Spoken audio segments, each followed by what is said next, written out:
Hey guys, welcome to the sixth lecture of the chapter Plant Growth and Development. I am हरीशु Kumar और इस lecture में हम important MCQs का first part करने वाले हैं plant growth and development chapter का। इस लेक्चर में हम डिस्कस करेंगे लेक्चर नंबर 1 से लेके 5 तक जो जो टॉपिक हमने पढ़ा है उससे रिलेटेड इम्पॉर्टेंट एमसीक्यूज। तो चलो ये लेक्चर शुरू करते हैं। तो जो सबसे पहला क्वेश्चन है वो है growth is measured by a variety of parameters. ठीक है, प्लांट ग्रोथ को मेजर करने के लिए बहुत सारे पैरामीटर्स है। इन following which is not included. ठीक है, तो ये चार ऑप्शन है, आपको पता करना है कि कौन सा ऐसा पैरामीटर है जिससे आप ग्रोथ को मेजर नहीं कर सकते। In following which is not included. ठीक है, area, cell type, fresh weight, dry weight. देखो, आप एरिया देख के बता सकते हो प्लांट का ग्रोथ। ठीक है, लीफ का सरफेस एरिया। आप फ्रेश वेट, ड्राई वेट देखकर भी बता सकते हो। सेल टाइप जो है, it is not the following, it is not a parameters to measure plant growth. ठीक है, जैसे कि लेक्चर नंबर 5 में मैंने आपको कहा था ये चार पैरामीटर है जिससे आप प्लांट ग्रोथ को मेजर कर सकते हो। Increase in fresh weight, increase in dry weight, increase in surface area या वॉल्यूम, या इंक्रीज इन नंबर और साइज ऑफ सेल्स। लेकिन cell type is not a parameter to measure growth in plants. ठीक है, चलो आगे बढ़ते हैं क्वेश्चन नंबर 2 के तरफ। अगला क्वेश्चन है characteristics of plant growth includes which of the following. Plant growth के क्या क्या कैरेक्टरिस्टिक है। It is localized and generally indeterminate. It is localized and generally determinate. It is diffused, determinate and non-measurable, या it is non measurable. आपको सही characteristic plant growth का इन चारों option में से चुनना है। तो सही ऑप्शन है ऑप्शन ए। लेक्चर नंबर 4 में मैंने आपको अच्छे समझाया कि हम प्लांट ग्रोथ को लोकलाइज्ड प्लांट ग्रोथ कहते हैं। ठीक है, लोकलाइज्ड होता है एंड जनरली इनडिटर्मिनेट होता है। लेक्चर नंबर 4 जो था, टॉपिक का ही नाम था plant growth generally is indeterminate. ठीक है, तो प्लांट ग्रोथ जो होता है वो जनरली इनडिटर्मिनेट होता है, अनलिमिटेड होता है। स्टेम और रूट जो है वो unlimited growth, indeterminate growth show करता है प्लांट में through out it's life span. जब तक प्लांट जीवित है इस धरती पे तब तक उसका स्टेम और रूट इनडिटर्मिनेट ग्रोथ करेगा। ठीक है, लेकिन लीफ जो है वो इनडिटर्मिनेट ग्रोथ शो नहीं करता।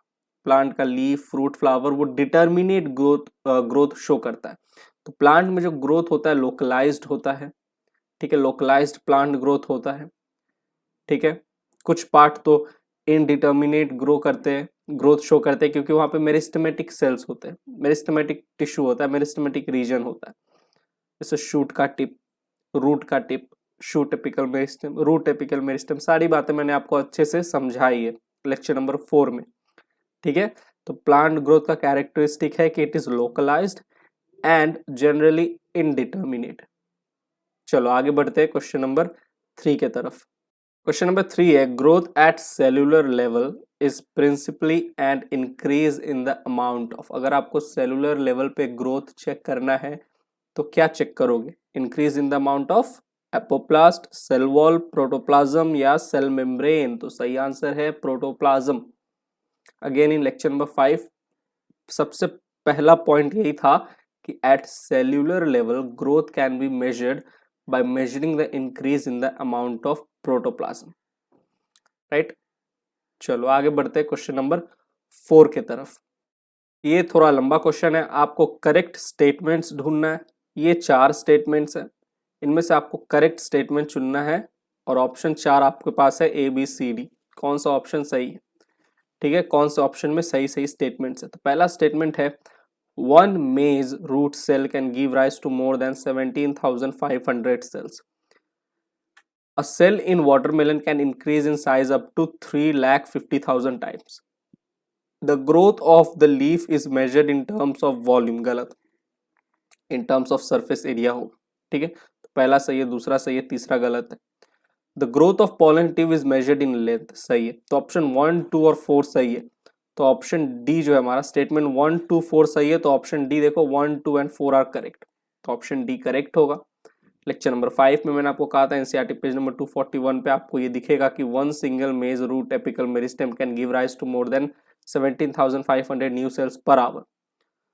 वाटरमेलन में increase in size up to 3,50,000 times, ठीक है।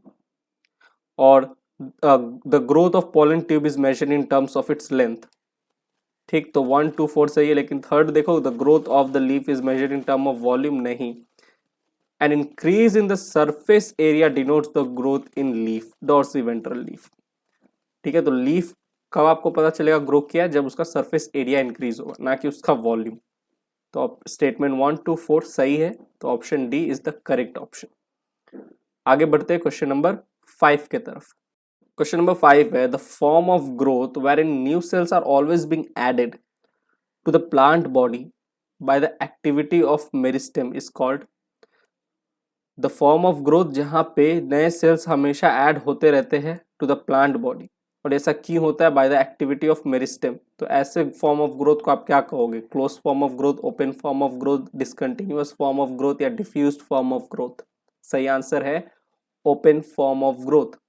लेक्चर नंबर 5 में मैंने आपको पढ़ाया था दिस फॉर्म ऑफ ग्रोथ, जहां पे where in new cells are always being added to the plant body by the activity of meristem is called the open form of growth,